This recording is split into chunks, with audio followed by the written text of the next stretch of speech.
Hello and welcome to the Jamie and Stevens Show. Let's talk movies, music and magic. Now, a few weeks ago, we watched and reviewed Peter Pan. And whilst making the podcast, we had a very difficult conversation regarding the child actor, Bobby Driscoll. Now, if you haven't had a chance to listen to that podcast, I do recommend going back and listening to it in full, as it's quite an emotional roller coaster. In the meantime, we thought that we would show you the section regarding Bobby Driscoll in a special spotlight edition of the show. But obviously the saddest story of all is Mr. Driscoll. Yes. So I'll let you go on next. I know you've got a lot of things now. I'll pipe up. Right. So, I had to write it all down because it was just, and it got to a point where, I ended up telling Ben. Like I said to Ben, oh my God, I've just looked this up, and I knew that I knew a bit about his struggle between child actor and adult. Yeah. And I knew that he did die young. Yes. But oh my God, when I read into him and I found out. How old was he when he died? Because 31. All he was, 31 years old. So we're both older than. Yeah, we're older. I mean, I'm 7 years older. And all of this happened in his lifetime. Yeah. Wow. Yeah. Right, so, the saddest part is, it's like one of those stories where, could this get any worse? And it does. So, obviously, I'll just quickly go over. So, Bobby Driscoll, he was a child actor, and he is famous for Song of the South, So Dear to My Heart, and obviously we said how he's featured in Melody Time. Yeah, in the Peckospill bit. And obviously, in terms of a voice actor, his most famous role is Peter Pan. Mm-hmm. This one. Now, between Song of the South and Peter Pan, in terms of the release, it's a good 5 years. Yeah, there is. Yeah. So he is obviously older in Peter Pan by the time the film comes out. Yes. Not at the time that he would have recorded the voice in, because I think that could have been quite early on in the production. I think it's 49 when stuff like that was being recorded. But by the time the film was released, he was older. So there isn't an exact fact on the exact day, but they say round about March, early April,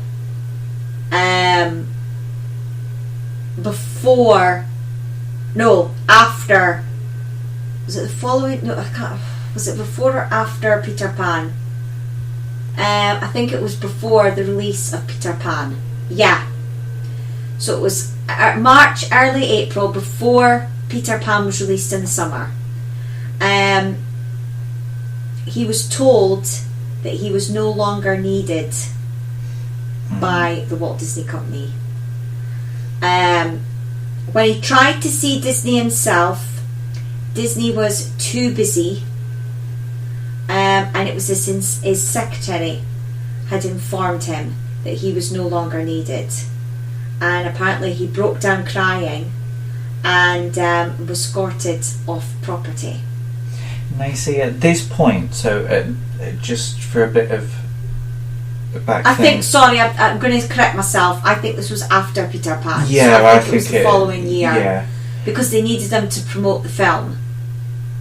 Yeah. So we'll say 54. Yeah. So we'll say March, April 1954. This incident happened. So. Well, before he, obviously, he was the first male actor Walt Disney placed under contract.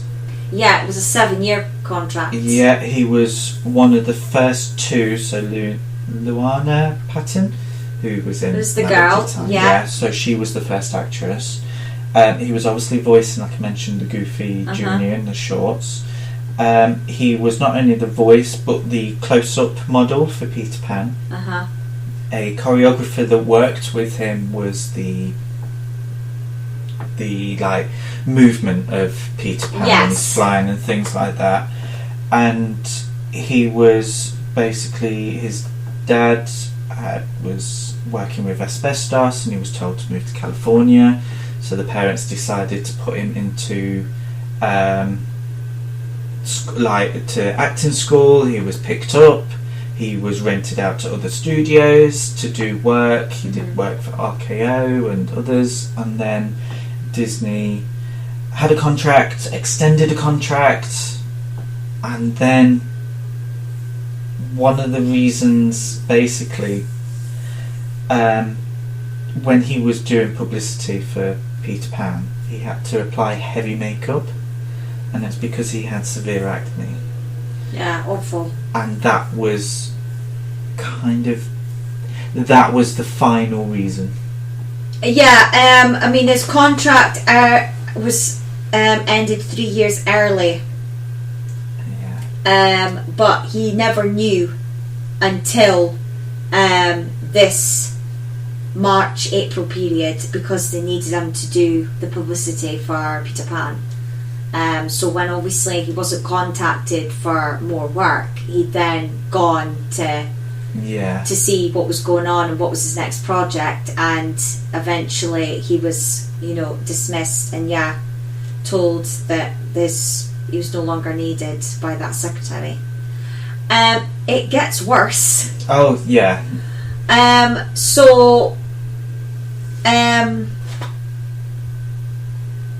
don't think I actually wrote it down. I might have saved it on my phone.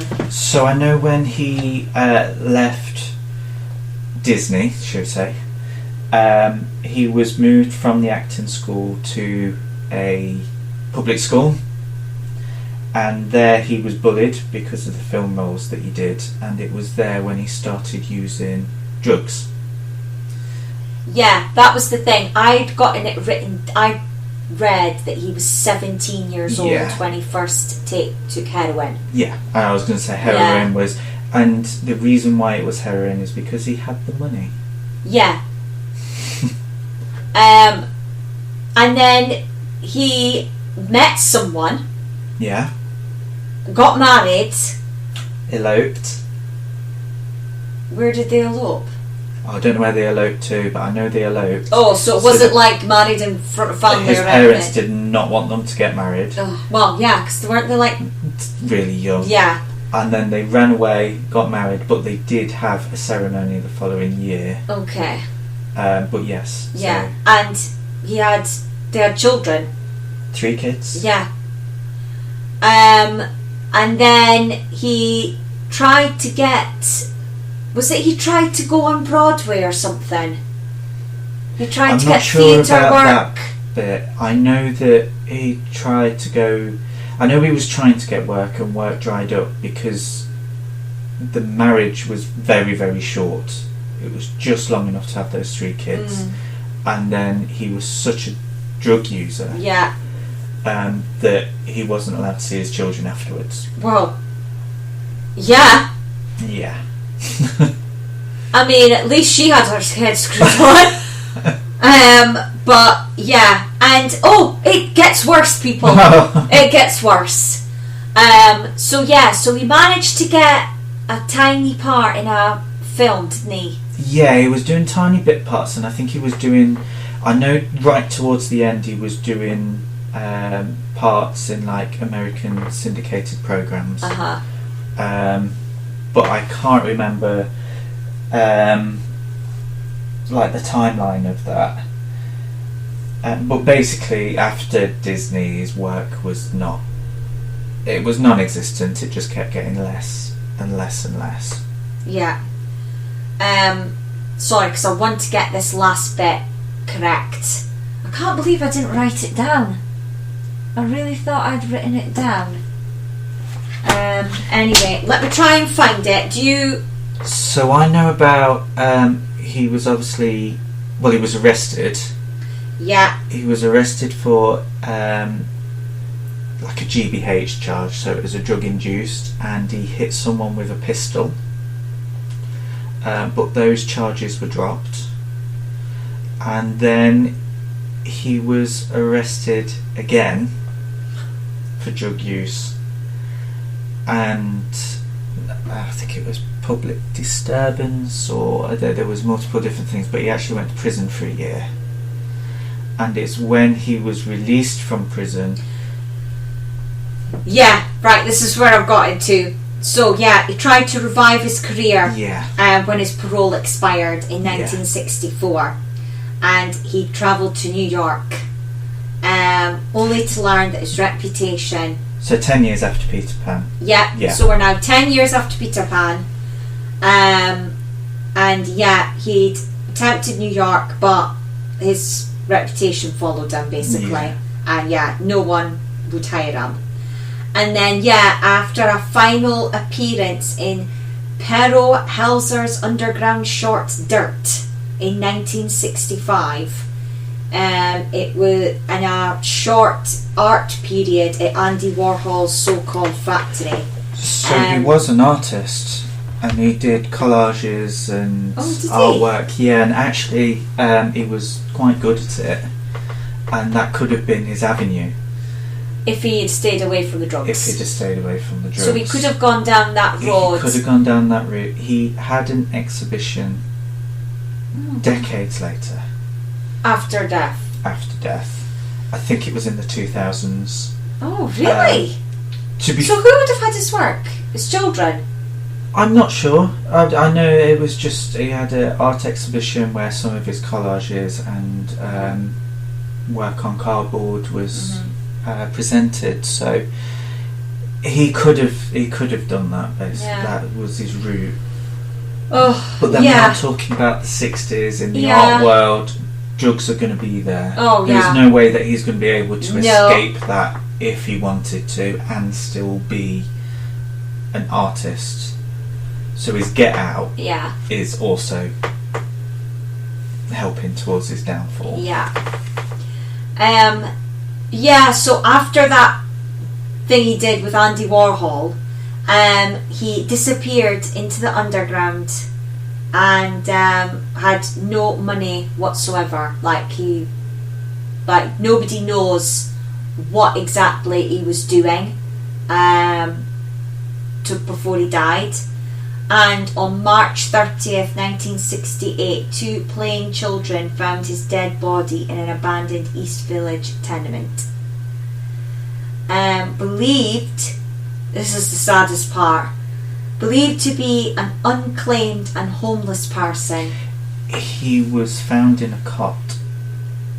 Oh, a baby's cot. And baby's cot, surrounded by religious paraphernalia. So I'm guessing a Bible, maybe a cross.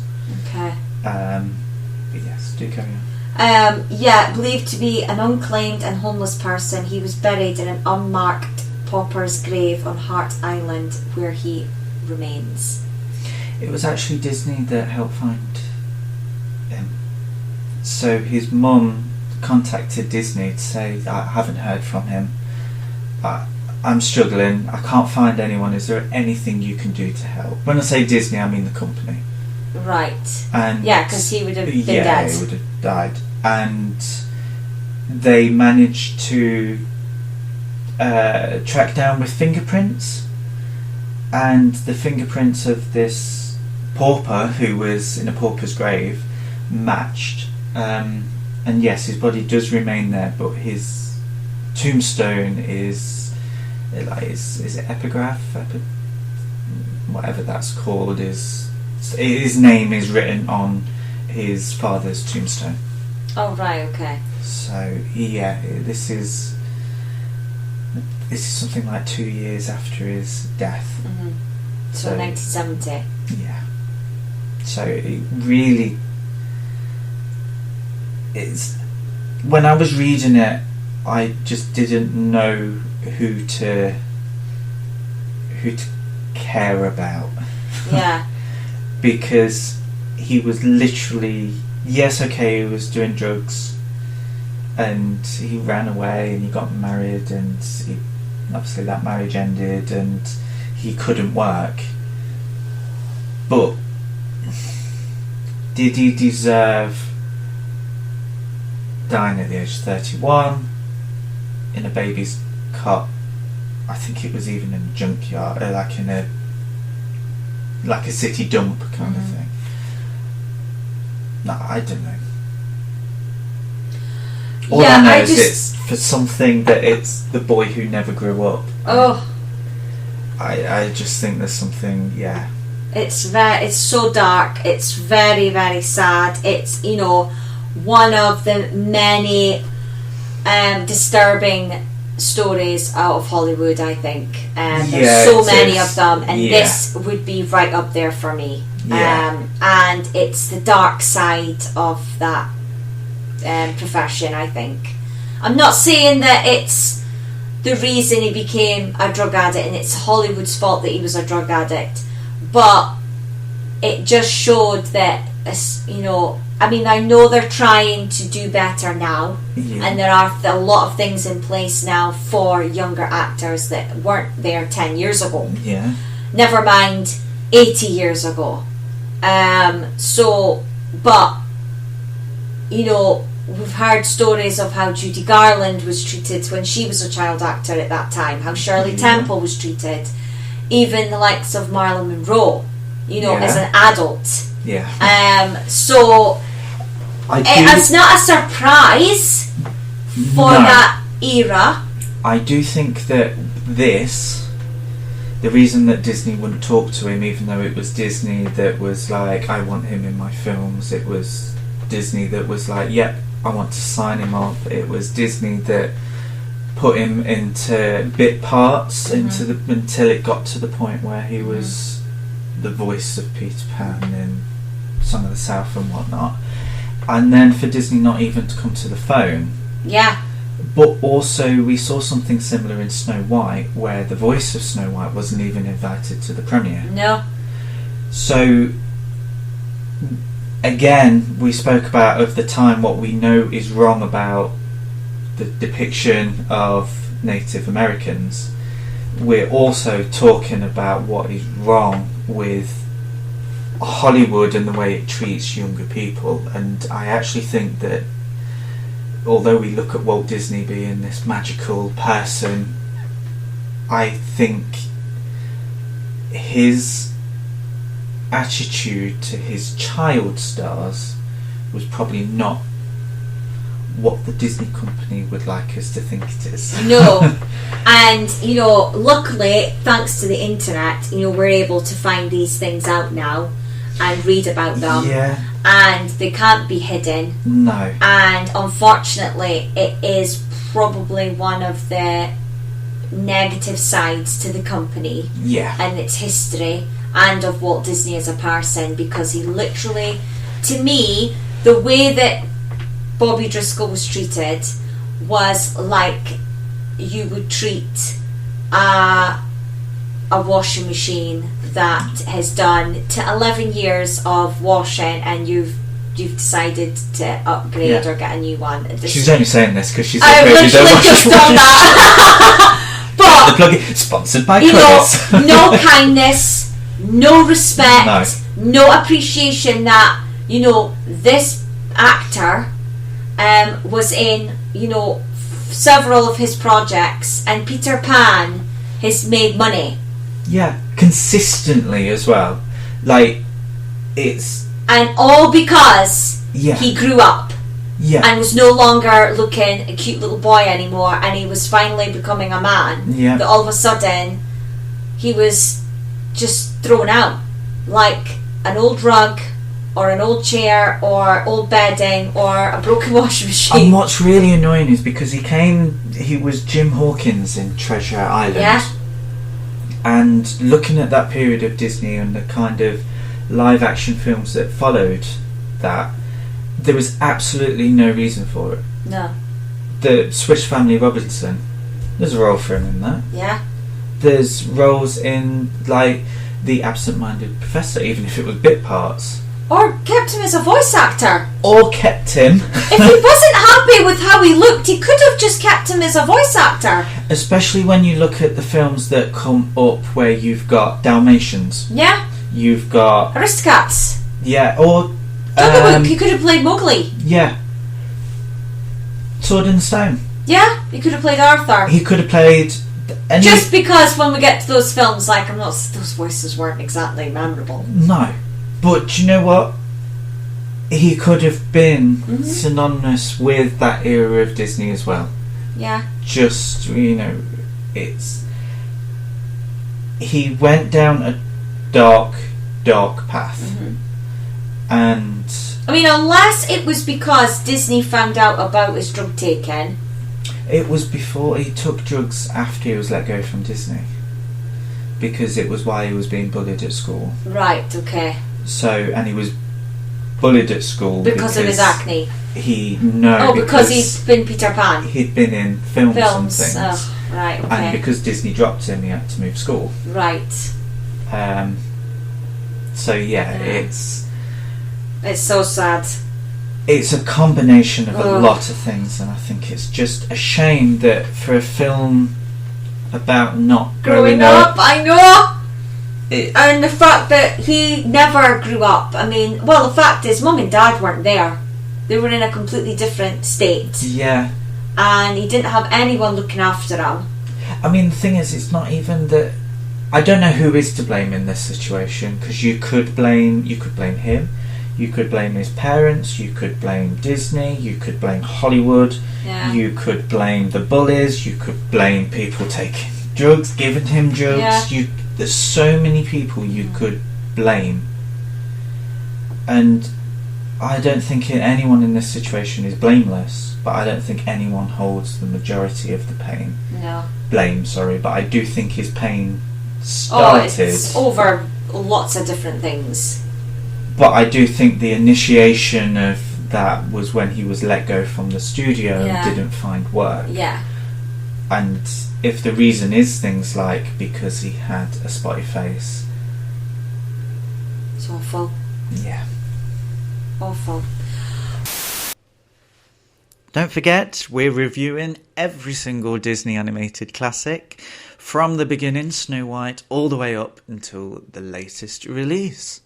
If you'd like to know more about Peter Pan, then you can listen to our podcast, which is already out.